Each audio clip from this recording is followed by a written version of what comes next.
राष्ट्रीय शोक, जब पूरा देश शोक मनाता है। ये एक ऐसी प्रथा है जो बहुत सालों से चली आ रही है। लेकिन क्या आप जानते हैं कि आखिर ये राष्ट्रीय शोक क्यों मनाया जाता है और अब तक हमारे देश में किन किन लोगों के लिए राष्ट्रीय शोक रखा गया है?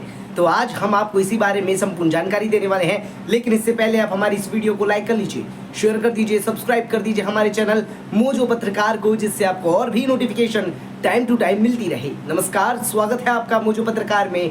मैं हूं आपके साथ उद्देश्य मंगल।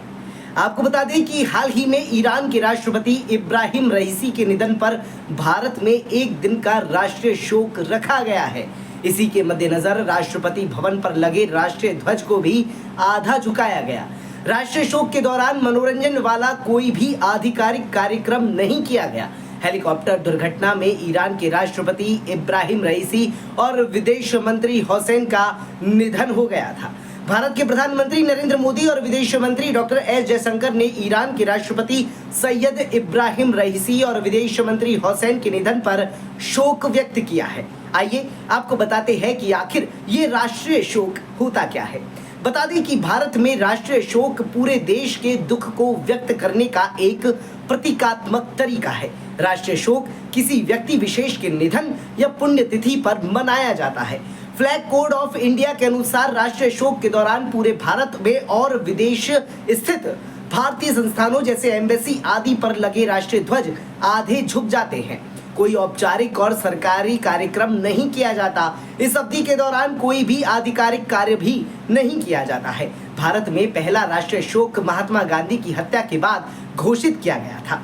राष्ट्रीय शोक की अवधि के दौरान सरकारी समारोह और आधिकारिक मनोरंजन कार्यक्रम पर प्रतिबंध लगाया जाता है। शुरुआत में राष्ट्रीय शोक सिर्फ वर्तमान और पूर्व राष्ट्रपति प्रधानमंत्री के लिए आरक्षित था। हालांकि कुछ समय बाद इसमें कई बदलाव किए गए। अब अन्य गणमान्य व्यक्तियों के मामले में केंद्र सरकार के विशेष निर्देश पर राष्ट्रीय शोक घोषित किया जाता है। अगर देश में किसी बड़ी प्राकृतिक आपदा आए तो ऐसे वक्त भी राष्ट्रीय शोक घोषित किया जा सकता है। इसके साथ ही दूसरे देशों के राष्ट्राध्यक्ष के अचानक निधन पर भी केंद्र सरकार राष्ट्रीय शोक घोषित कर सकती है। ईरान के राष्ट्रपति इब्राहिम रईसी से पहले जापान के पूर्व प्रधानमंत्री शिंजो आबे की मौत पर भी भारत सरकार ने एक दिन के राष्ट्रीय शोक की घोषणा की थी। शिंजो आबे की मौत 8 जुलाई 2022 को उस समय हुई थी जब चुनाव प्रचार के दौरान उन्हें एक हमलावर ने गोली मार दी थी। पीएम मोदी ने इनके निधन पर दुख जताया और 9 जुलाई 2022 को राष्ट्रीय शोक घोषित किया था। इससे पहले 14 मई 2022 को संयुक्त अरब अमीरात के शेख खलीफा बिन जायद के निधन पर भी एक दिन का राष्ट्रीय शोक घोषित किया गया था। इससे पहले मॉरिशस के प्रधानमंत्री भारतीय मूल के अनिरुद्ध जगन्नाथ के निधन पर भी 5 जून 2021 को राष्ट्रीय शोक घोषित किया गया था। तो ये थी वो तारीखें जब राष्ट्रीय शोक हमारे देश में हाल फिलहाल में ही घोषित किया गया। आपको ये जानकारी कैसी लगी? अपना जवाब हमारे कमेंट बॉक्स में जरूर दीजिएगा। बने रहिए मोजो पत्रकार के साथ। नमस्कार।